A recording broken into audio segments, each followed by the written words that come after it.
So in 2020, the Trump administration imposed the Caesar sanctions. Is that right? Right.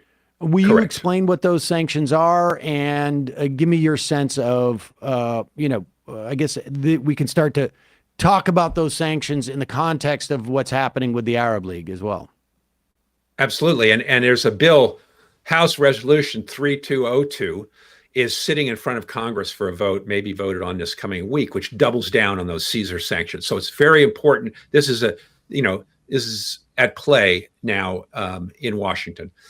The Caesar sanctions were designed to put sanctions, make it much easier to sanction people in Syria, and to impose secondary sanctions. That means sanctions on any person or entity, firm that invested in Syrian reconstruction, in oil, energy sector. So a number of sectors of Syria were named and designated in order to keep Syria from rebuilding. The idea was that Assad would stay weak, the state would stay weak, and Syria would remain in ruins, which would make it a liability for Iran and particularly Russia. So America wanted to punish the supporters of Assad and keep the state very weak, which is what the Caesar sanctions are designed to do. And for the last 5 years, they came in 2019, 20, and the Syrian currency collapsed. It's had a devastating effect on the economy. Now, of course, the war has had a bad effect. The collapse of the Lebanese economy has had an effect. There are numerous factors that have caused this downward spiral of the Syrian economy. But the currency was really hammered by this. It had partially collapsed during the war, but it was really once the Caesar sanctions were imposed and Lebanon's economy collapsed, and that devastated Syrians. 90% of Syrians today are living in poverty. Many are malnourished. The UN says it's a disaster. There's a lot of stunted growth amongst children in Syria because they're not getting the right food, and this ruins their brains and is going to have lifelong effects on this generation of Syrians. So, yeah, the Caesar sanctions are only partially responsible for that, but we saw the Arab states just this past month. Well, but before we get to that, I want to because what are the rational? I mean, the idea that the U.S. government is not concerned about the suffering of the Syrian people is not a hard concept for me to grasp, frankly. Well, it is concerned, and we are the largest single donor of humanitarian aid. But the argument to Syria, okay. Yeah. I mean, so we're causing the suffering. We're ostensibly trying to alleviate it to some extent, but what we're not allowing Syrian society to do is to rebuild an economy and a civil society that can function to provide for its own people going forward. But absolutely. What is it's like walking past a homeless person on the street and you give him some money out of your pocket, which is humanitarian aid. But what he really needs is to get a house, a telephone, and ultimately be able to find a job. And those are the things that Syrians want to do. They want to be able to get back on their feet and rebuild their houses and rebuild their lives. And today they can't. And there's no electricity. There's like 2 hours of electricity a day in most Syrian homes. But we're freezing this winter. What is the end game? Like, what is the goal of sanctions like that? It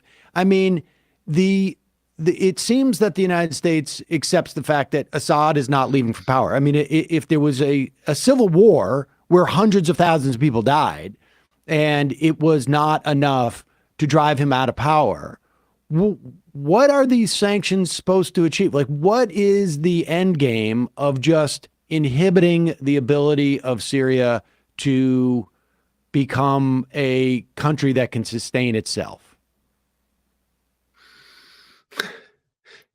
That's a super good question, Sam. And I don't know the real answer to it, because it just becomes this negative policy. Unfortunately, now officially, America says that it supports UN resolution 54002. I'm forgetting what the numbers now are, but it's a Syrian resolution that was a UN resolution that was passed in 2016-15 that says that Syria should have a political solution to the civil war, that there should be free elections overseen by the UN, in which the opposition would be able to, come to power, which is regime change, if you want, through legal means.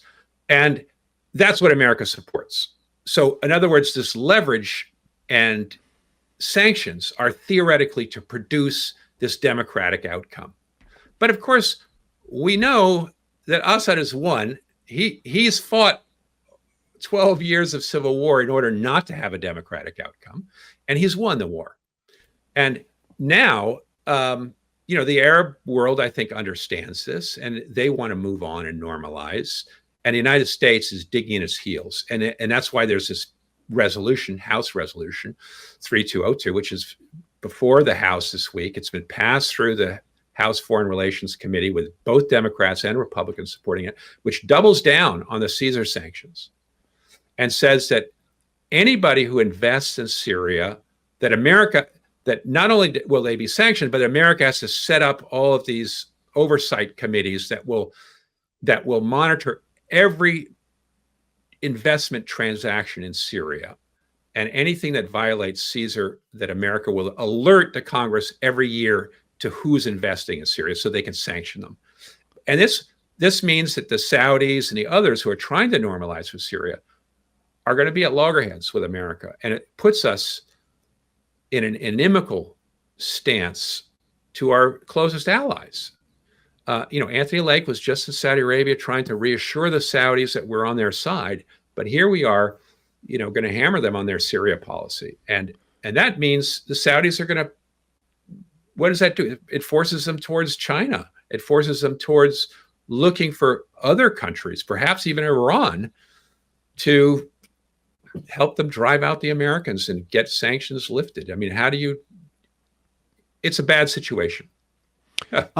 I'm not as, I guess, I don't know how horribly concerned I would be to be alienated from Saudi Arabia, frankly. But within this context, I guess I'm just trying to figure out what the United States motivations are, because clearly Washington doesn't want to be alienated from Saudi Arabia. So what is the end game? We want to have some control over that oil, and so we'll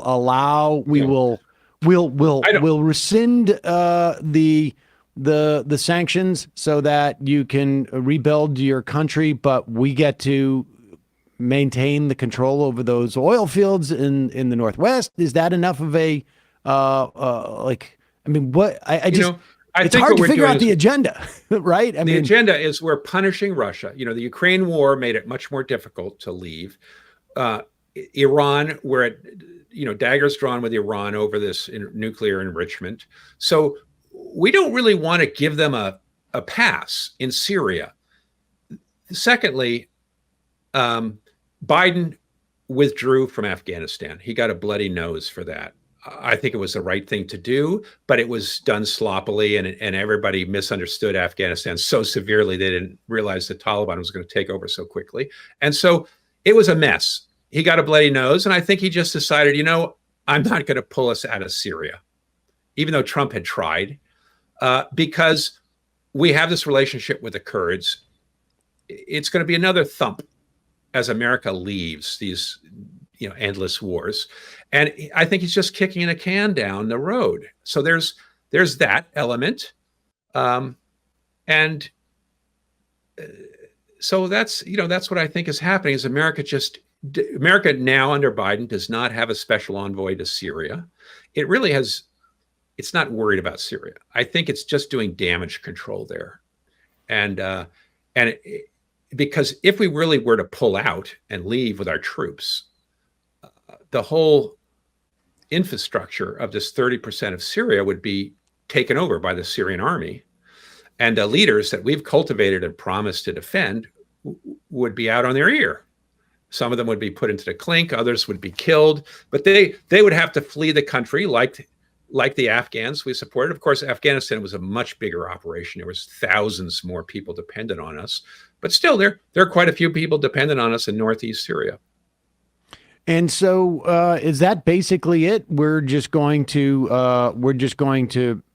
try and essentially tread water in Syria, provide this humanitarian aid as some type of like, Palliative. band-aid on a massive wound, I guess, that really we're inhibiting from healing, right? I mean, that's sort of the way it is. It is maybe not totally responsible, but we're certainly inhibiting the healing of this. And ostensibly, is this punishment that we are giving Russia and Iran, we're denying them the commerce that could be associated with their ally, Russian construction company contracts and Iranian, I don't know, sales. I mean, is that theoretically what it is? It's like we're trying to. It's just the economic knock-on effects of not having the opportunities in Syria that they would have. Right. We don't want to say we've lost, and that's. I was just on a panel with Jim Jeffrey, who was the special envoy under Trump. He had been ambassador to Turkey. He's a longtime State Department, but he had really articulated our policy. And he said, in 2020 or 19, he said, my task is to turn Syria into a quagmire for Russia and Iran. And he's, he articulated just this last week, he articulated it as, we don't want to allow the Assad regime to reassemble itself and to restabilize itself. We're denying them this ability to do this. And that's what's important. We're not keeping Assad from his shrimp dinners or his palaces, but we are keeping the state weak. And I think that's just, that's the extent of it at this point. I suppose some people hope that there will be democracy coming out the other end, but it's not going to happen.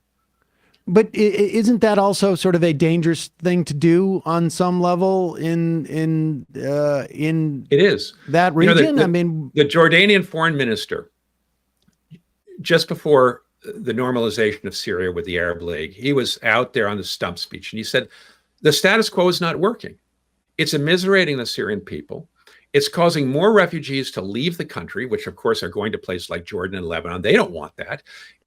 Assad has turned to a drug trade. The Captagon trade, which is amphetamine, is being produced in Syria's drug factories, which used to be the sort of gold standard of Syrian industry, which was the drug industry, which it did very well and it produced cheap drugs. But that got largely destroyed during the war. But the know-how is there, and it's turned to illegal drugs, which are flowing out of Syria. And so the Jordanians say, well, look, we've got to stop that drug trade.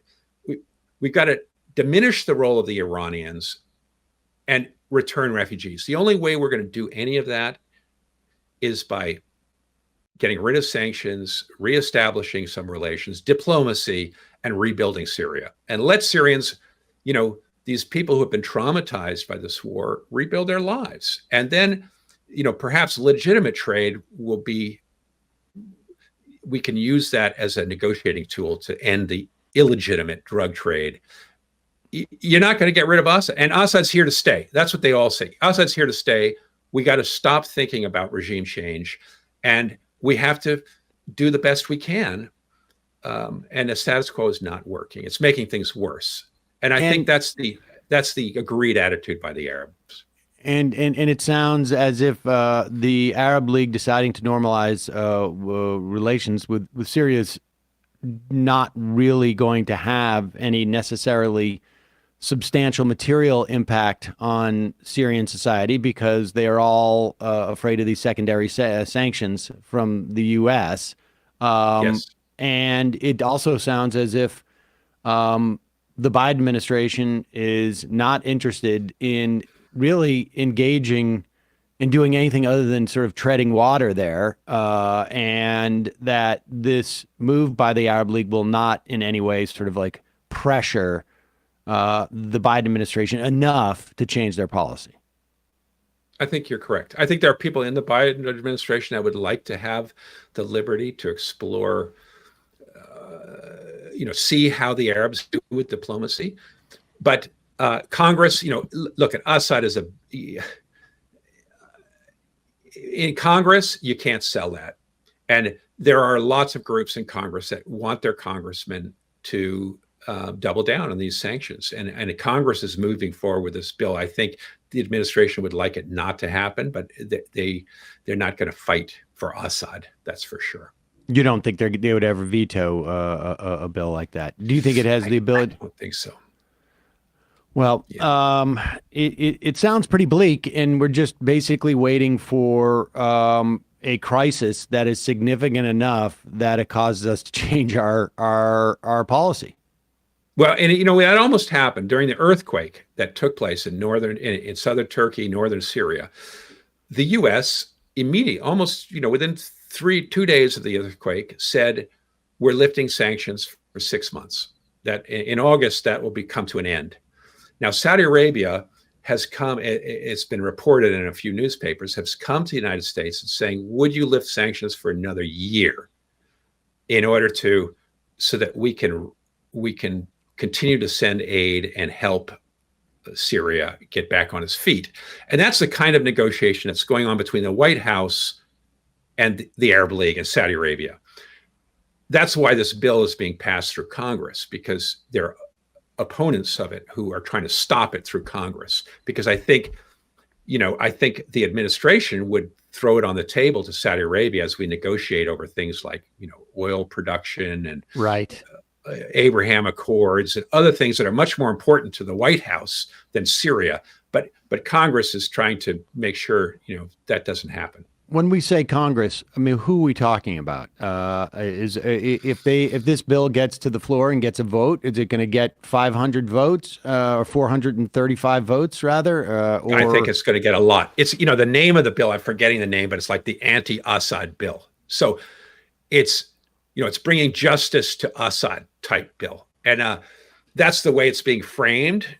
And it's not going to bring justice to Assad. It's not going to hurt Assad. It will hurt the Syrian people. Of course, it hurts Assad in his ability to reconstruct and to rebuild his state. That's true. But that's the, it's popular red meat for an American, because Assad stands for everything that America hates. A one-party state, a Ba'athist state. He's a minority religion on top of Syria. He's an enemy of Israel. He supports Hezbollah. There's he's an Iranian client, if you will. There's a long checklist of things that we don't like about him. Well, Joshua Landis, Mackey Chair of the Center for Middle East Studies at the University of Oklahoma. Thanks for you spelling this out for us. It seems a little bit bleak, and I guess we'll keep an eye on that bill in Congress to see if it passes. I imagine that there are Syrian civilians who are, hoping that it doesn't, to the extent that they're aware of this. But it's sort of shocking that we didn't learn the first lesson from sanctions in terms of Iraq 30 years ago, I guess now. But right. Appreciate your joining us. Well, it's a pleasure being with you, Sam. Thank you. Thank you for such good questions. You've done your homework. No doubt about it. Thank you. You've been following this. We have a little bit. All right. Well, thank you very much.